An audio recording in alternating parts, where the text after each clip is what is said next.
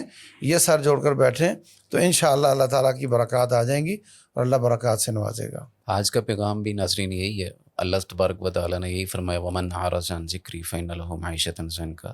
جو میرے ذکر سے اعراض کرے گا اس کی معیشت تنگ کر دی جائے گی. اور معیشت سب سے بڑا آج کا ایک ایسا بت ہے جس کی عبادت بھی کی جا رہی ہے, اور ایسا ایک خدا ہے جس کے سامنے سب لیٹ چکے ہیں, لیکن حقیقی طور پہ یہ اللہ کے ہاتھ میں ہے. اور جب تک اللہ سے تعلق نہیں ہوگا, راسخ العلم علماء کے پاس نہیں بیٹھیں گے, اس کی باریکیاں نہیں سمجھیں گے, حلال اور حرام میں تمیز نہیں کر سکیں گے, اللہ کی ناراضگی رہے گی. اللہ تبارک و تعالیٰ میرے اور آپ سب کے دیکھنے سننے والوں کے حال پہ رحم فرمائے.